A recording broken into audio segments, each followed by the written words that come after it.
actually to both Harvard and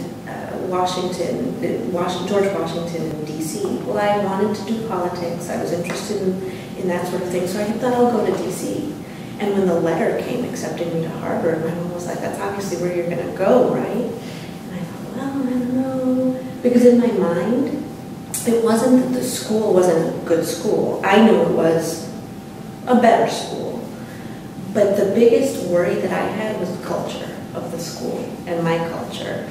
And that's one of the times when I thought, as a Latina, I don't really think I'll fit there. And it seems like culturally it'll be very light, very Anglo, very different from what I'm used to. And so I didn't really think that that's where I was going to go. And I'd already picked my dorm at the other university. I was pretty sure I would get in. Then I got my letter. I had gotten into their magnet program, and she thought, come on, honors at this school or Harvard? Like, it's still a big difference. So I said, okay, let's go visit, and then we'll see. And when we were driving there, my mom told me, why don't you look up the Latino organization and contact them? And I thought, no, I'm not going to bother these people. Or just like, just do it. So I looked it up online, and I found Harvard Plaza. And I looked at their president's name, and I called her up.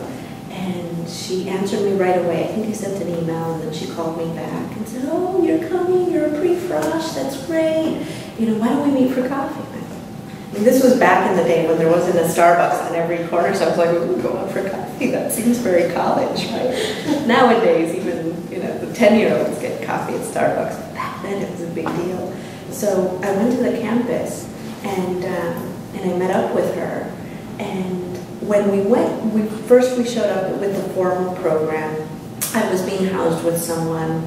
I was talking to them, and one of the questions I had was, how, you know, if my family comes to visit, can they stay in the dorm with me, or is there a policy against that? I had been reading, I know there are closed campuses, some of them where you can't have someone who's not of your same gender, or you can't have outside guests spend the night. And so that's why I was asking. She was like, your family?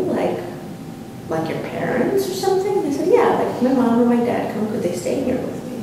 She's like, I don't know. And she went down the hall and asked them, hey, have you ever had your parents stay here, or your family? No, I don't know. I guess that's okay. I think it should be fine. So anyway, when I met up with Monica from Harvard Raza, she was just like, I told her, oh, well, my mom's going to come pick me up later. What time should I? She's like, your mom's here? Invite her to come. So Mom went and had coffee with us. And I was thinking, like, maybe that's not cool. I don't know. And just like, I miss my mom. Oh, can I give you a hug, senora? And she hugged her. And so she was telling me about the campus. And she said, you know, we have a group that meets for dinner every Friday with Harvard Raza. It's just, we hang out, and do you want to come? And it was Friday. I said, sure.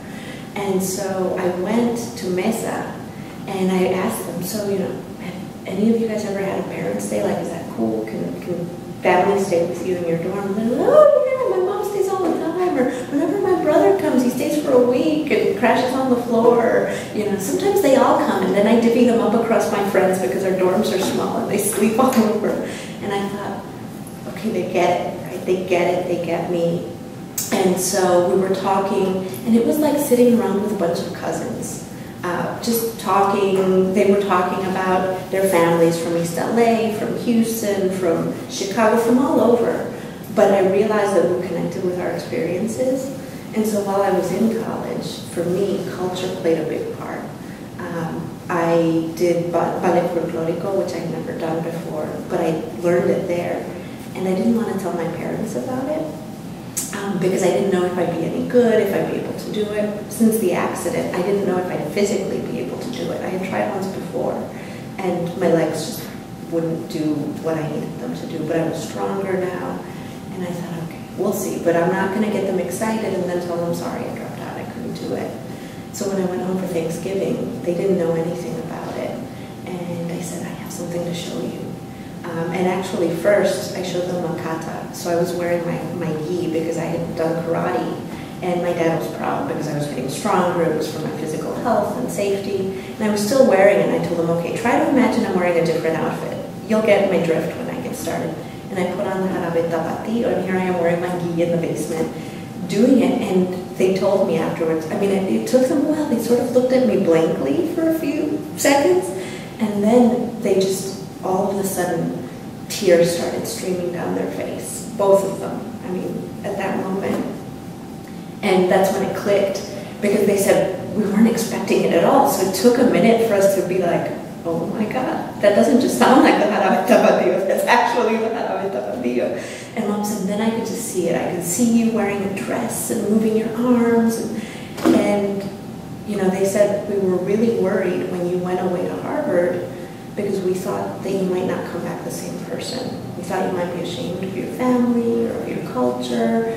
We thought that you might be different somehow. They said, but we never imagined that you'd come back knowing more about your culture, knowing more about your traditions. And so while I was there, I took Mesoamerican history and bilingualism. I took classes about different parts of our culture and tradition and language. I was part of the Harvard political activities that we had, and was involved in folklorico for all 4 years. But that for me, for a lot of people, is kind of shocking, but my experience at Harvard was a cultural experience. It was about sort of making things better. And when I finished there, I came back to work in the community and to work back in my hometown. I had a fellowship I could have taken anywhere. A lot of people had that fellowship and they were like, I'm going to live in New York, I'm going to go there, I'm going to live in DC.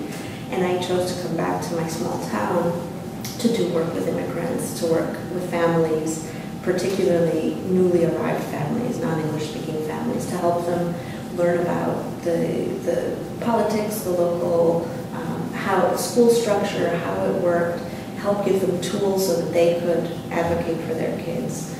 From there, I went to law school to learn more about education law, immigration law, civil rights of different sorts, civil liberties, workplace discrimination, all those types of things that I've been learning about for years.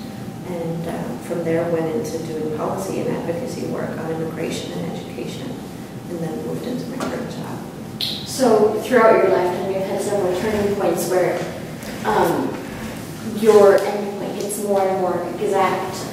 As a child, what was that goal? What did you start off with? I think the earliest moments were the moments of, my grandfather was an activist. My mother has always been a rabble-rouser. One of those people who just did on the micro scale for people, working one-on-one with people. For me, I always wanted to help, do good, do something that would help people, but I'm not as good one-on-one as I am with laws, with policy, with systems, with figuring things out at that scale.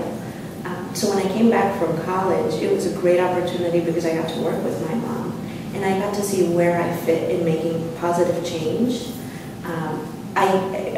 We always said I was going to be a lawyer because I was a talker and I was very good at arguing, but I didn't really want to represent people one-on-one. And I kind of knew that, and I had some experiences with internships. So when I got to work with her, it was the opportunity to really see she was very good at one-on-one, and I was very good at working with systems and with groups of people. And so that helped to sort of guide how I would help. But ever since I was small, my parents were always very big on volunteering, on making sure that we knew that it was about community service and that it wasn't just about us. It was about family, community, culture, religion. You know, that the sort of religion broadened it to say we care about everybody, not just our own community. And if you're not making the world a better place, then what are you doing? You've had quite an inspiring life. That is all of the questions I have at this time. Do you have anything you'd like to add? Well, I think that it's important for, when you talk about advocacy, when you talk about, in my experience, particularly Latino activism and being Latina, being a woman in particular, I've had friends of every political interest, every persuasion, that have come together and have looked for sort of the right way to serve the community. And in some places, they were circles of activism that was very grassroots oriented. And so in order to be an activist there, you had to be a protester, or you had to be someone who took to the streets and, you know, wore a t-shirt with a big fist on it. And that's what activism looked like in those circles. I've been in circles where everyone's a lawyer, and activism is courtroom oriented. It's about, you know, you having the information and filing litigation, and it looks very structured and formal and boxed in. But the fact is, you can be an activist and you can make good for other people in absolutely any job with any interest that you have. I have friends that are theater activists, that they, in their spare time, will coach youth through a theater program, Teatro Americano, in Chicago, and it's about writing stories, collecting the experiences of people, and through that catharsis of seeing them on the stage, will write shorts and screenplays that help to communicate that experience that we don't see on the big screen, we don't see on TV. I've had friends who were activists that worked in corporate America, and they were on the boards of major corporations like AT&T or Comcast or ComEd, and they make sure that those companies are spending some of their money to direct it back to charity and to direct it back to our community.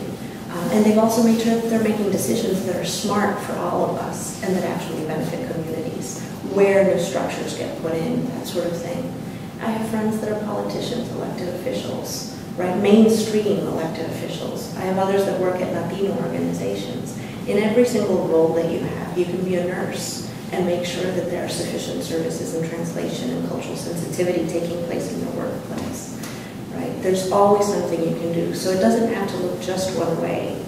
We don't all have to be Dolores Huerta or Cesar Chavez to be activists, to be engaged, to be community servants. We can do that wherever we fit best and with whatever gifts and talents we have.